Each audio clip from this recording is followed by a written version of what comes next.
Comment peindre un plafond facilement sans traces, c'est ce que nous allons voir aujourd'hui dans ce tuto peinture pour débutants et confirmés. Allez hop, c'est parti! Avant de commencer, il est important de choisir une peinture adaptée au plafond car elle sera plus épaisse, donc ne goûtera pas. Elle sera aussi plus couvrante et plus mate qu'une peinture murale, pour un résultat parfait et sans traces. Pour éviter de voir les défauts d'application et du support, privilégiez le mat. En cas de dégâts des eaux, sachez qu'il existe des peintures ou des sous-couches qui vous permettront de bloquer les taches pour redonner une nouvelle jeunesse à votre plafond. Vérifiez bien que vous avez tout le matériel nécessaire.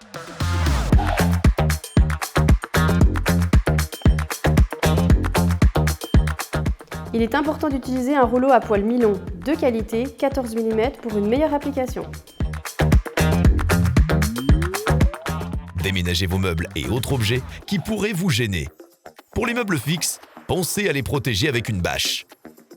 Commencez par déposer une bâche au sol en la fixant et utilisez un ruban de masquage pour bien délimiter les contours du plafond. Pensez également à protéger vos fenêtres. Si vous devez peindre vos murs ensuite, il est inutile d'utiliser un ruban de masquage. N'oubliez pas de couper l'électricité avant de retirer votre lustre ou de le protéger avec un ruban de masquage.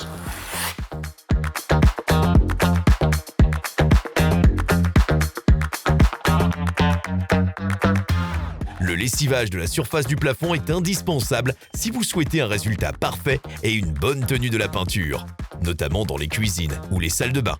Pour lessiver, utilisez de préférence une lessive à base de soude. Dans tous les cas, égrenez au papier de verre fin avant de commencer à peindre votre plafond. Cette étape est très importante et est là souvent négligée. Pour ouvrir facilement un pot de peinture en métal, utilisez un tournevis afin de soulever les rebords sur tout le pourtour du couvercle.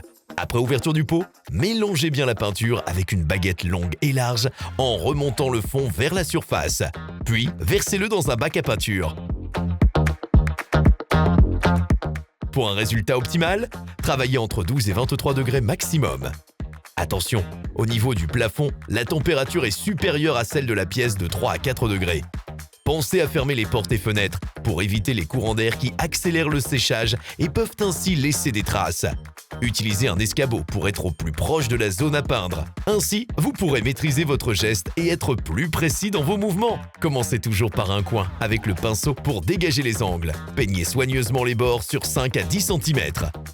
Chargez uniformément le rouleau de peinture, puis essorez-le sur la grille.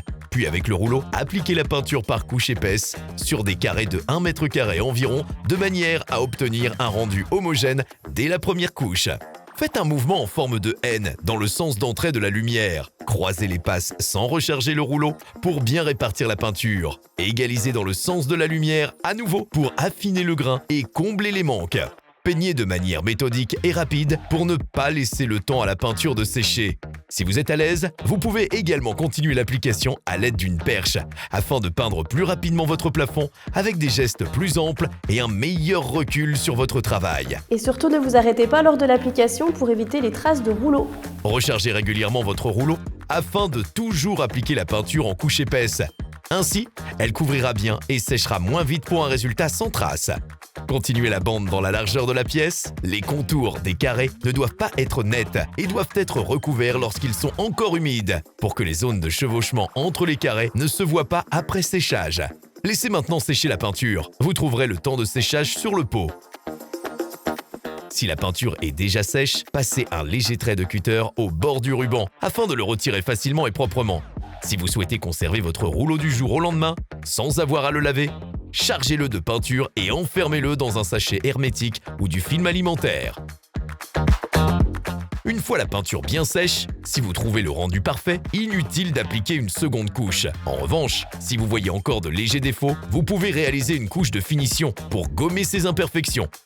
Pour la réaliser, rien de plus simple. Il vous suffit de refaire à l'identique l'étape de la première couche. À présent, il ne vous reste plus qu'à retirer les rubans de masquage tant que la peinture est encore fraîche pour éviter de l'écailler et la bâche de protection et à admirer votre travail. Pas mal, non ? Pour récupérer la peinture restante sur votre rouleau et votre pinceau, et pour ne pas la gâcher, vous pouvez utiliser une baguette ou un couteau de peintre. Et voilà, un plafond net et régulier, vous aussi désormais vous pouvez le faire. Je vous dis à très bientôt pour de nouveaux tutoriels peinture et de nouvelles astuces.